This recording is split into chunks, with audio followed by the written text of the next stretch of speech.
Assalamualaikum warahmatullahi wabarakatuh. Bismillah walhamdulillah wala haula wala quwata illa billah. Allahumma sholli ala sayyidina Muhammad wa ala alihi wa ashabihi ajmain amma ba'du. Kali ini kita bersama spiritual yang sangat kondang di lereng Gunung Welirang, atau juga sebagian masyarakat menyebutnya sesepuh dari disesep lan dipuh. Disesep lan dipuh dari lereng Gunung Welirang ini. Jadi ini masih keturunan asli Majapahit. Jadi yang bernama Gus Dori ya. Jadi Gus, kita akan dalam bahasa dalamnya Dewa Satu Jagat. Gus Dori atau dalam bahasa dalamnya itu bahasa dalamnya itu adalah Dewa Satu Jagat. Nah, ini sangat luar biasa sekali. Gus, di sini teman-teman saat ini itu mulai kemudian mempertanyakan eksistensi dari ramalan Jayabaya dan meletusnya Gunung Welirang, Gus. Pripun kan? Ramalan Jayabaya. Assalamualaikum warahmatullahi wabarakatuh. Saya awali saya buka soal ramalan itu juga ada kalanya bisa terjadi dan ada kalanya bisa tidak terjadi walaupun itu tertunda. Cuman sebenarnya yang paling tepat itu adalah program alam, karena orang-orang terdahulu baik nabi, rasul maupun wali-wali atau sesepuh atau dewa-dewa atau orang yang kagungkan sifat-sifat kenabian atau sifat kedewatan, itu rata-rata itu menyampaikan di dalam bahasa religiusnya itu orang-orang dalam menyampaikan berita-berita dari langit. Itu adalah sebagai program alam, bukan ramalan. Program alam. Kalau ramalan cenderung dengan sekatalah saya sebutkan adalah dukun.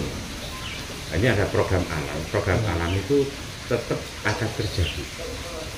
Makanya biasanya Eyang Joyokusumo itu meramalkan dalam satu dekade itu bisa 20 tahun, bisa 50 tahun, bisa 80 tahun, bisa 100 tahun. Tapi rata-rata yang disampaikan oleh beliaunya, yaitu Eyang Sri Adijoyo, itu ada tiap 20 tahun. Yang saya ketahui selama kurang lebih saya hidup, saya tahu di dalam masa ini tiap 20 tahun, mulai tahun 1825. Nah, itu terjadi perang, namanya perang Diponegoro.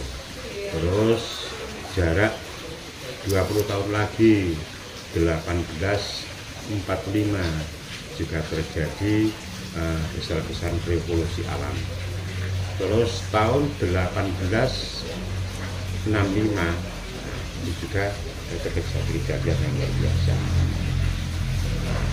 Sampai terus tahun di era tahun 1945 ada kemerdekaan, 1965 ada terjadi apa itu namanya G30 SPKI, 1985 juga terjadi fenomena alam, itu termasuk dulu Petrus atau Bransingan. Ya, terus terjadi 2005, 20 tahun lagi 2005 terjadi tsunami yang besar-besar. Itu juga dalam kurun waktu 20 tahunan ya, saya lihat, saya mengenali, saya Doro meniteni itu setiap 20 tahun. Ini pun juga akan terjadi juga, berarti tahun 2025 tambah 20 tahun lagi 2025. Ini masa transisi. Ini besar-besaran juga seleksi alam, makanya Jawa sing becik kedetek olor ketoro. Ini juga sesuai dengan programnya yang disampaikan oleh Sri Adijoyo. Ada apa di era transisi 2425 ini adalah akan kejadian revolusi alam besar-besaran. Jadi akan pengurangan jiwa-jiwa manusia, entah nanti itu lewat gunung meletus, entah lewat nanti chaos konflik di mana-mana yang terjadi peperangan, atau nanti lewat bencana-bencana alam yang lainnya atau wabah-wabah yang lainnya. Bahkan mungkin kalau sekarang ada penyakit yang di luar Tuhan lebih kejam, lebih ngeri daripada COVID yang kemarin, pandemi yang itu mungkin bisa juga. Ini kan program, tapi kapannya itu Allahu a'lam. Hanya alam yang bisa menjawab Nabi itu. Nggak sampai kepada Tuhan. Tuhan itu hanya memasrahkan semua kepada manusia. Karena di situ dulu awal sebelum kejadian manusia bumi diciptakan, ini sudah dilakukan disebutkan inni ja'ilun fil ardi khalifah, bahwa Allah akan menjadikan khalifah di muka bumi yang berupa manusia, yaitu yang dinamakan Adam atau Nabi Adam. Ini dipasrahkan segala bentuk kebaikan alam dunia kabeh iki wis dipasrahkan manusia. Nah, cuma di situ berlaku takdir mu'alaq dan takdir mutlak. Makanya kita harus waspada. Kalau orang-orang spiritual tinggi akan tahu seperti itu, dan dia akan mendapat petunjuk dari sang pencipta, dari sang akarya jagat, dari Gusti Ingkang Murben Jumadi, atau dalam bahasa Islam disebut Allah Subhanahu wa Ta'ala. Kalau bahasa biasanya Tuhan Yesus tahu, Tuhan Allah, itu sama, semuanya sama.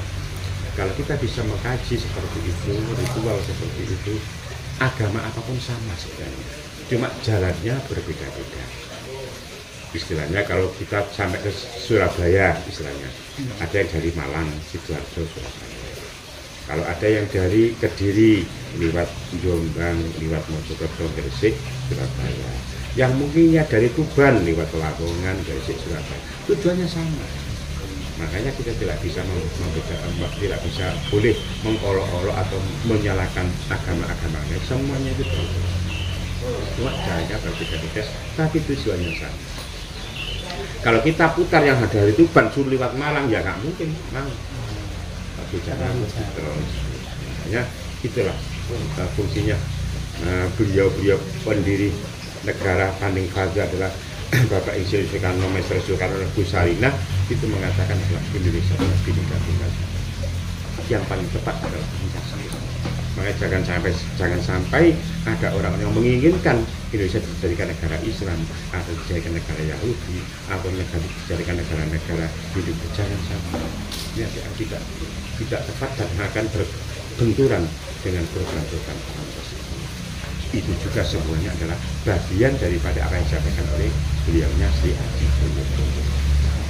Makanya beliaunya dulu mengatakan saiki zamane wong salah bakal seleh, wong jujur bakal mujur. Ini nanti akan berkembang. Nek biyen wong salah bangga, wong ala kapuja, wong suci dibenci-benci, tempat beribadah yang baik, wong apik ditampik-tampik, wong sing kuat rakat berkat dan sebagainya. Ini dulu kemarin sebelum 25, tapi kalau nanti setelah 25 ke atas ini kembali ke tatanan yang lebih baik.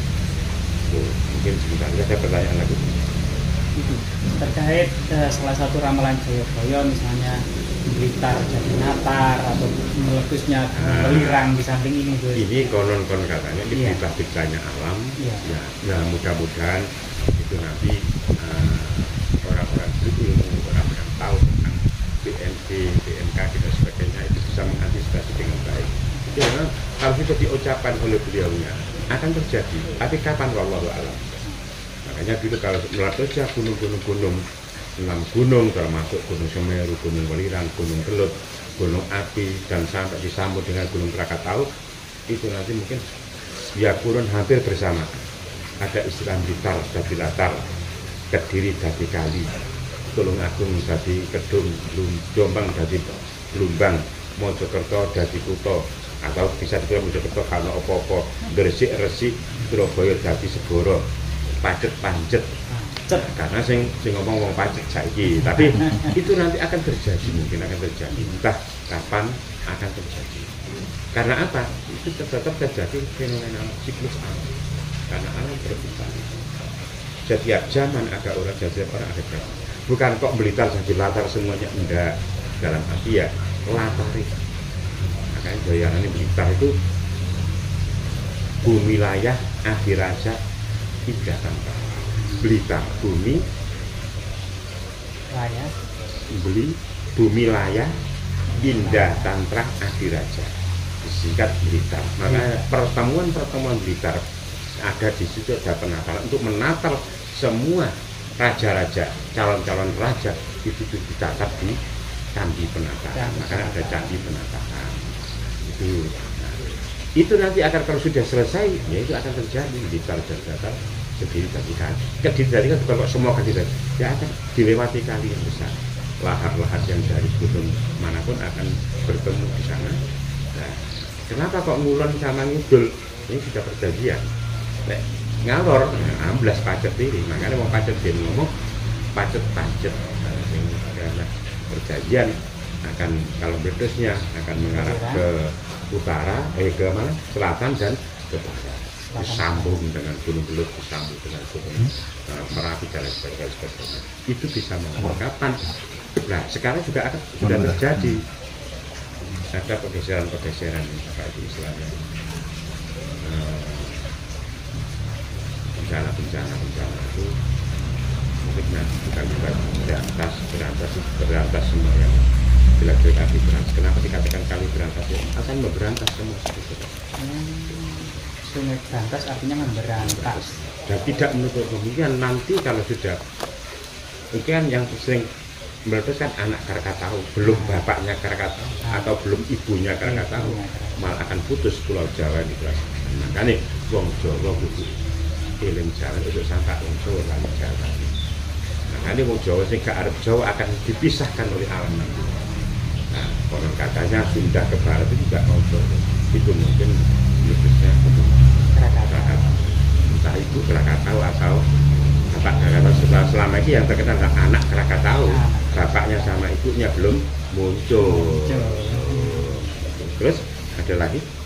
Ada yang mengatakan itu Gunung Penanggungan itu sering dikaitkan dengan menanggung beban yang berat. Nah, gitu. Gunung Penanggungan itu sebenarnya gunung yang aktif. Tapi kalau sementara di BMKG atau gunung ini gunung mati atau gunung yang selalu tidur.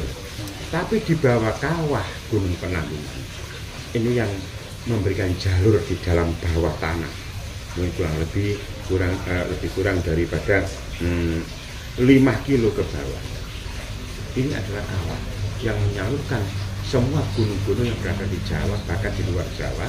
Ini adalah penanggungan yang mentransfer energi apa itu namanya panas bumi itu, aliran lahar, lava dan sebagainya ini bersumber dari penanggungan. Disalurkan ke Welirang, disalurkan ke Semeru, disalurkan ke Merapi dan sebagainya. Itu sumbernya alirannya dari penanggungan itu. Maka penanggungan itu di atasnya karena atas batu, kalau bisa menyerap air ini sumber air yang paling bagus karena karena di dunia ini nomor 2 dari air yang ada di dari mana di India itu Sungai Gangga. Kalau Arab itu karena memang wong Arab itu jauh muncul kepingin dukur, kabeh paling jam-jam sing paling kabeh. Menyan pun gairane Jawa diwaris lakoni menyan Arab dan sebagainya. Terus sing paling kabeh kita punya sumber energi, sumber air mata air yang paling kabeh ada di penanggungan.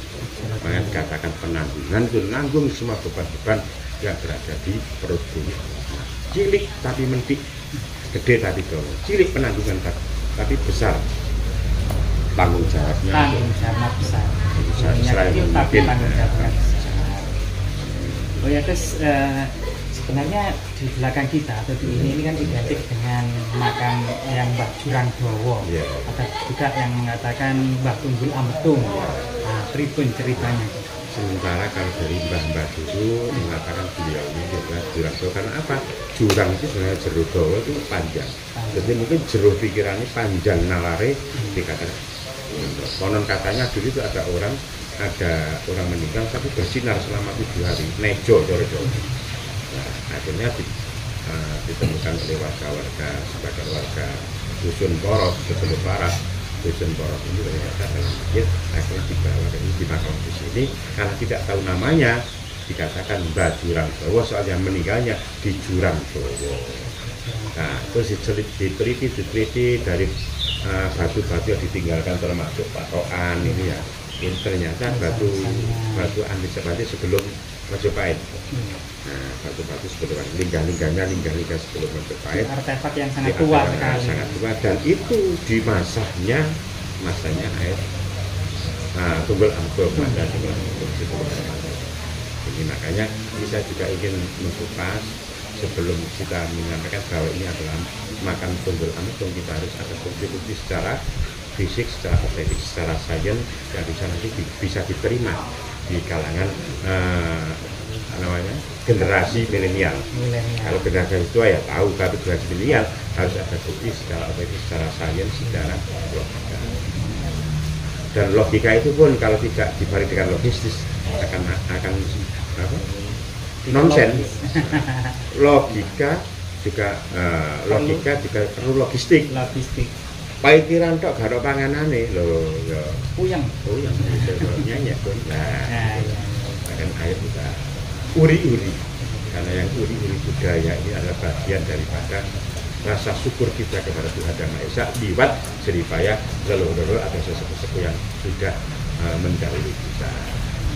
Maka di dalam makalah malam yaskurnas bahwa yang istilahnya sapa dewa sing gak gelem bersyukur nang menungso berarti gak gelem bersyukur nang Gusti Allah. Mbun lho arti dhewe bahasa Arab saidine ngono. Coba intine sapa dewa sing gak bersyukur nang menungso berarti gak bersyukur nang Gusti. Nah, kita harus tadabbur kepada mereka, kepada alam, kepada leluhur dan kita supaya apa? Kita bisa mengambil ilmu. Kalau bisa mengambil ilmu, tugas kita sekarang apa yang kita berikan kepada anak cucu kita? Kita diberikan oleh leluhur kita macam-macam peninggalan, kita harus memikirkan apa yang harus kita tinggalkan kepada anak cucu kita. Dan bisa dimanfaatkan sesuai dengan eranya, sesuai dengan zamannya. Pesan. Nah, gimana Gus? Pesan dan kesan terkait ramalan Joyoboyo tadi. Untuk menghadapi hal yang akan terjadi musibah. Atau itu apa? Tanyakan. Musibah-musibah itu atau ramalan-ramalan atau program alam itu bisa terjadi. Di manakala pada seseorang, di manakala orang-orang itu ya secara Jawa nih tidak percaya dan pasrah terhadap apa yang terjadi. Nah, itu bisa terjadi. Tapi kalau dengan doa itu supaya tidak terjadi dan tidak pernah pada diri kita khususnya dan bangsa kita pada umumnya, nah kita harus berdoa. Karena berdoa itu ya bisa merubah segalanya. Usaha kita apapun, apa yang kita usahakan, kita perbuat itu tidak bisa merubah takdirnya Allah kecuali dengan doa. Dalam bahasa Arab Saidinya, sawa bikul himam liman qadamil akbar illa itu. Usai manusia sing kaya apa gak akan bisa merubah takdir Allah kecuali dengan doa. Karena doa Allah sudah memutuskan ud'uni astajib. Nah, mendungo bakal sebagai. Makanya bisa merubahkan takdir, bisa merubah takdir itu adalah doa. Kita berdoa, kita harus hati-hati, nastitilan, waspada supaya itu tidak terjadi program Allah. Umpama terjadi, umpama 100% bisa hanya 40%. Karena faktor nah, di situ ada kaidah innallaha la yughayyiru ma biqaumin hatta yughayyiru ma bi anfusihim. Allah tidak akan merubah nasib seseorang tanpa manusia yang merubah nasib. Mungkin dihubungkan dengan itu kita adalah berusaha berdoa dan berusaha kita tadabbur alam. Kita harus kasih sayang kepada alam supaya alam kasih sayang kepada kita. Kalau kasih sayang, alam kita perhatikan, alam kita lestarikan, alam tidak akan berbicara. Nah, berbicara alam gak lewat omongan, lewat bodong, beledos, lewat pasir bandang, lewat api muncul.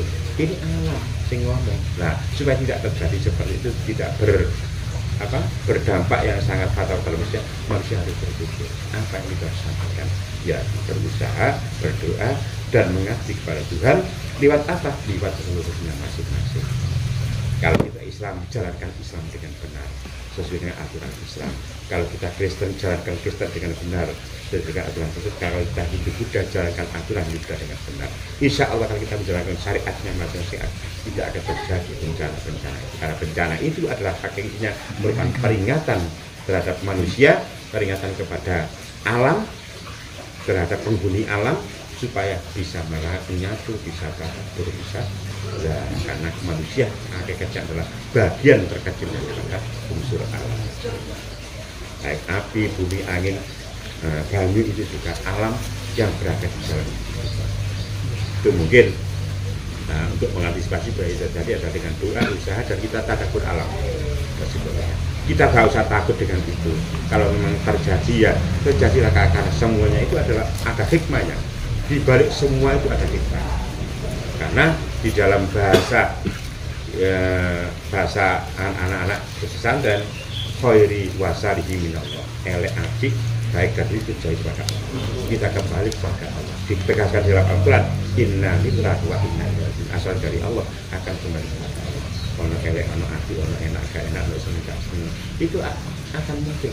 Yang penting kita bisa bagaimana mengambil hikmah semuanya. Dan di sisi lain kita berdoa kepada Tuhan yang Maha Esa liwat alam luhur supaya kita diselamatkan di dunia dan di akhirat, diselamatkan fitnah dunia dan fitnah akhirat. Dan kita tidak boleh menentang itu program alam atau ramalan boyo-boyo. Itu akan terjadi semua, kan sudah disabdokan, sudah diwahyukan akan terjadi. Bagaimana kita menghadapi semua itu dengan lapang dada, dengan sabar, dan tetap mengambil hikmah juga itu semua. Mungkin saja. Luar biasa para pemirsa ya, ini adalah sebuah wejangan dari Gus Dori, salah satu sesepuh dari lereng Gunung Welirang ini, dan ini adalah sesuatu yang sangat bermanfaat bagi kita semua dan semoga bermanfaat. Terima kasih atas waktu dan kesempatannya Gus Dori. Nah, barangkali nanti ada sesuatu yang perlu disampaikan monggo atau apa-apa monggo. Kalau saya itu nggak ditanya nggak bisa. Nah itu.